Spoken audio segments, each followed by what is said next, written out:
Assalamualaikum warahmatullahi wabarakatuh. Nama saya Wafiko Ziza Ismisa Putri dari kelas 1B dengan nomor NIM 222720044. Di sini saya akan menceritakan sebuah dongeng Islam yang berjudul Kisah Kelahiran Nabi Muhammad SAW.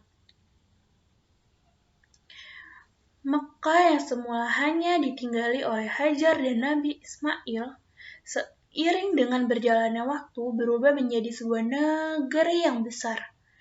Berkat doa Nabi Ibrahim, negeri itu mendapatkan berkah dari Allah. Masyarakatnya hidup dalam kecukupan dan kesejahteraan. Beribu-ribu tahun kemudian, Mekah berubah menjadi negeri yang sangat kejam. Sebagian besar masyarakatnya mulai melupakan ajaran agama yang benar. Mereka pun menciptakan tuhan-tuhan mereka sendiri, seperti Watan, Wushun, Saman, dan masih banyak lainnya. Semua itu adalah Tuhan yang mereka ciptakan sendiri, dari batu, kayu, ataupun logam. Bukan hanya Tuhan mereka saja yang berubah, sifat dan perilaku masyarakatnya pun juga berubah. Kaum Quraisy yang secara turun-temurun menguasai Mekah dan Ka'bah mulai membentuk kelompoknya masing-masing. Mereka sangat berkuasa dan kaya raya. Namun, kekayaan itu mereka dapatkan dengan cara yang tidak halal. Mereka mendapatkan kekayaan itu dengan cara merampas, memeras rakyat kecil, berjudi, curang dalam berdagang, bahkan mereka memperbudakkan yang sangat kejam. Kaum Quraisy menganggap harta adalah segalanya. Bagi yang memiliki harta yang paling banyak, ialah yang akan menjadi pemimpin. Demi mencapai sebuah kehormatan dan sebuah kedudukan, mereka rela menghalalkan segala cara. Karena itu pula, mereka sering kali terlibat dalam perselisihan, bahkan kadang-kadang menimbulkan sebuah perang antar saudara.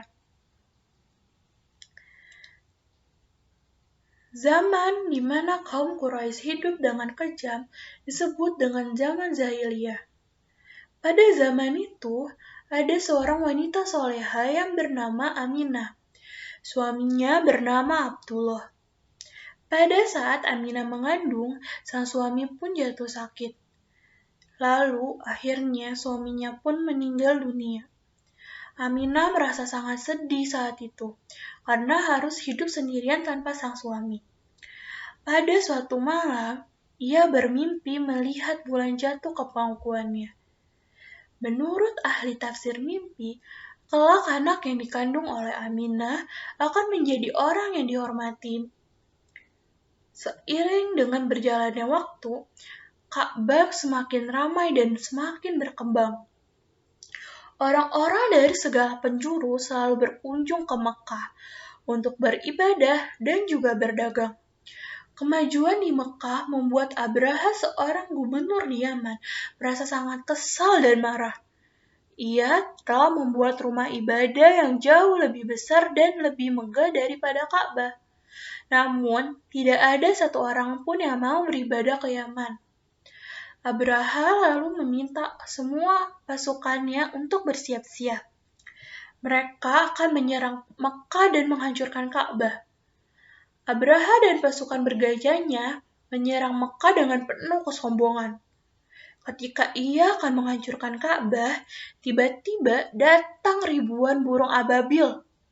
Burung-burung itu membawa bebatuan berapi dari neraka. Kemudian, batu-batu itu dilemparkan ke arah pasukan gajah. Dalam sekejap mata, pasukan Abraha berhasil dikalahkan, dan Ka'bah pun dapat diselamatkan. Pada tahun itu, kemudian disebut dengan Tahun Gajah. Pada Tahun Gajah itu pula, Aminah melahirkan putranya. Ia memberikan nama putranya Muhammad, sebuah nama yang tidak lazim untuk anak-anak kaum Quraisy. Ialah Nabi Muhammad, Nabi terakhir yang diutus oleh Allah.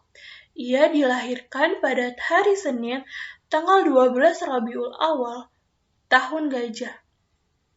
Selesai.